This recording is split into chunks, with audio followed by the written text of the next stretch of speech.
Εδώ βρισκόμαστε στο Χαλίκι.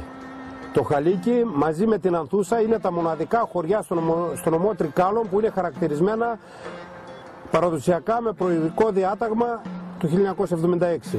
Εδώ στο Χαλίκι υπάρχουν δύο μόνιμοι κάτοικοι. Διατηρεί μια ταβέρνα ο Χρήστος Ζαχαρής μαζί με τη μητέρα του όλο τον χρόνο, συγχρόνως τον αναθέτουμε και τη φύλαξη του χωριού.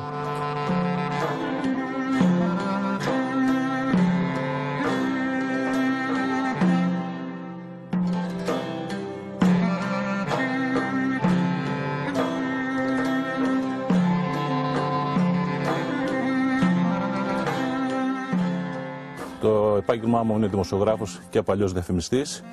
Βρέθηκα εδώ γιατί γεννήθηκα εδώ, βαφτίστηκα εδώ, μεγάλωσα εδώ.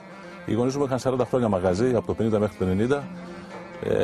Και το περισσότερο από τα παιδικά μου χρόνια ζούσα τουλάχιστον 6 μήνες από αρχές Μαΐου μέχρι τέλος Οκτωβρίου που είχαν ανοιχτό το μαγαζί πατέρα, οι γονείς μου μάλλον.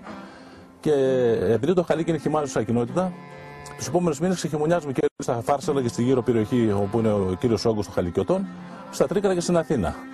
Αλλά από πολύ μικρός ασχολήθηκα με τη δημοσιογραφία. Είμαι από 15,5 χρόνια μέσα στην εφημερίδα. Τέλειωσα νυχτερινό. Δούλευα κανονικά στις εφημερίδες. Πήγα σχολή δημοσιογραφία στην Αθήνα, δούλευα στη τυπογραφία και στις μεγάλες αθηναϊκές εφημερίδες. Γύρισα στα Τρίκαρα, άνοιξα το πρώτο οργανωμένο διαφημιστικό γραφείο. Αυτή τη σοφία και την εμπειρία, 35 χρόνια που ασχολούμαι με τη δημοσιογραφία και με τη διαφήμιση, με ορθολογικό τρόπο την έχουμε εδώ. Και για να επιτευχθεί η ζωντάνια του Χαλικίου και του Ρήνου έπρεπε να ανοίξουμε ένα καφενεδάκι. Να έχει να βγει ένα καφέ ένας άνθρωπος, ένα μεζέ. Και τα τελευταία 4 χρόνια κάθισα και έφτιαξα μόνος μου αυτό το μαγαζί, είναι χειροποίητο και έχει γίνει ένα φοβερό στέκι.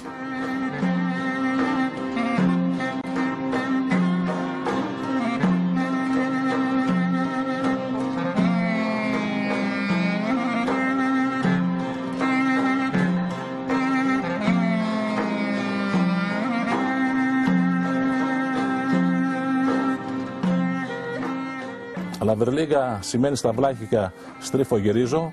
Είναι η ονομασία, είναι μία από τις 3 δρακόλυμες που είναι το εξού και η ονομασία, αλλά έχει και αλληγορική σημασία η λέξη Λαβερλίγκα. Όπως λέμε, κάνουμε shopping clubbing.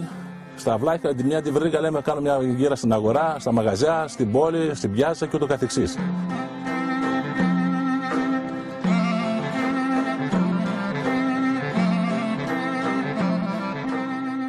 Το Χαλίκι προπολεμικά μέναν και το χειμώνα ορισμένες οικογένειες, 10-15, όχι πάρα πολλές. Ήταν καθαρά κτηνοτροφικό χωριό. Η νομαδική κτηνοτροφία το χειμώνα μετακινούνταν και πήγαινε στα χυμαδιά της Θεσσαλίας. Τώρα βέβαια έχουν φύγει και αυτοί μετά τον πόλεμο, δεν μέναν το χειμώνα οι οικογένειες πάνω στο χωριό και προσπαθούμε μόνο με φύλακες να καλύψουμε τις ανάγκες του χωριού. Και τα τελευταία χρόνια που είμαστε και φύλακες αυξήθηκε η πανίδα. Σταμάτησαν οι λαθροκυνηγοί και οι λαθροψαράδες και αυγατήθηκαν και τα άγρια αυτά και η φύλαξη γίνεται καλύτερα του χωριού και της ευρύτερης περιοχής και θα πάμε ακόμα καλύτερα. Και μοναξία, από ό,τι βλέπω στο μαγαζί έχει αρκετό κόσμο. Συνέχεια είμαστε γεμάτοι. Είναι αυτό που θα πρέπει να κάνουν όλοι οι Έλληνες. Έχουμε καταπληκτική κουζίνα και έχουμε ανώτερες ποιότητες που προσφέρουν πράγματα αγνά δικής μας παραγωγής τα περισσότερα και της γύρω περιοχής, όπως θα έπρεπε να προσφέρουν σε όλη την Ελλάδα.